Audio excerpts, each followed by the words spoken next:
अगदी 1 महिन्यापूर्वी नवी मुंबई एअरपोर्टची इंडिगोची फ्लाईट आम्ही बुक केली होती। त्यापूर्वी अक्सा एअरची आम्ही केली होती, परंतु आम्हाला नंतर कळलं की इंडिगो आधी जाते आहे, म्हणून ती पुन्हा फ्लाईट मी कॅन्सल केली आणि इंडिगोची फ्लाईट घेतली। माझ्याबरोबर मनीषा भाविस्कर, निमिषा भाविस्कर, दिशा भाविस्कर, जय भाविस्कर ही सगळी फॅमिली आहे आणि अतिशय आनंद होतो आहे। आज नवी मुंबईसाठी, महाराष्ट्रासाठी आणि देशासाठी अत्यंत अभिमानाचा आणि ऐतिहासिक दिवस आहे। नवी मुंबई आंतरराष्ट्रीय विमानतळ येथून पहिली व्यावसायिक उड्डाण सेवा सुरू होत आहे आणि हे दशकानुदशके आपण प्रतीक्षेचं हे फलित आहे। या विमानतळामुळे दळणवळण, व्यापार, रोजगार, गुंतवणुकीला मोठी चालना व नवी मुंबई जागतिक विकास केंद्र म्हणून उभं राहील असं मला वाटतं आहे। माननीय पंतप्रधान, माननीय मुख्यमंत्री, सिडकोचे सर्व अभियंते, कामगार तसेच या प्रकल्पासाठी योगदान देणाऱ्या स्थानिक शेतकरी भूमिपुत्रांच्या मनापासून मी अभिनंदन करतो।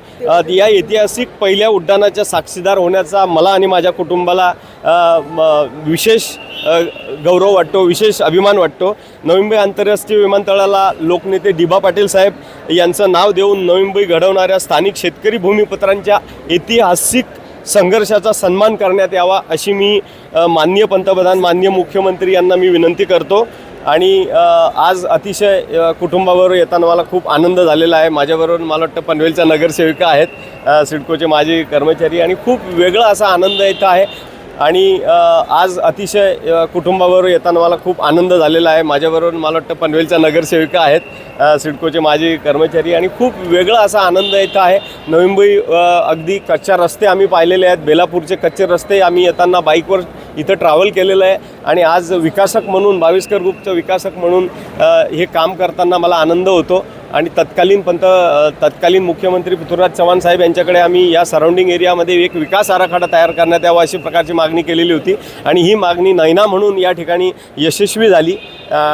यशस्वी नक्कीच होईल, कारण 12 TP स्कीम अप्रूव्ह झालेल्या आहेत आणि हा पूर्ण विकासाच्या टप्प्यामध्ये भारतात सगळ्यात टॉप स्तरावरचा नवी मुंबई आहे असं मला आपल्याला सांगू इच्छितो। आणि देशातल्या सर्व लोकांनी या ठिकाणी इन्व्हेस्टमेंट करावी। काही प्रकारची गर्दी नाही, अडचण नाही, प्रॉपरली लोक जागेवर वॉचमन किंवा गार्ड्स वगैरे प्रॉपरली आहेत, पोलीस तपासत आहेत आणि कुठल्याही प्रकारची गडबड काही इथं या ठिकाणी नाही, सर्व शांतता आहे आणि प्रॉपर मॅनेज करण्यात आलेलं आहे। मी माननीय मुख्यमंत्री देवेंद्र फडणवीस यांचं जे व्हिजन आहे काम करण्याचं जे आहे त्याचं इथं प्रत्यक्ष आपल्याला दर्शन बघायला या ठिकाणी मिळतं। स्थानिक आमदार जे आहे बालदी साहेब, प्रशांत ठाकूर साहेब, आदरणीय गणेश नाईक साहेब, मंदा मात्र सगळ्या लोकांनी या ठिकाणी जो समर्थन दिलं त्यामुळे एवढी चांगली वास्तू या नवी मुंबईमध्ये उभी राहू शकली असं मला वाटतं। धन्यवाद।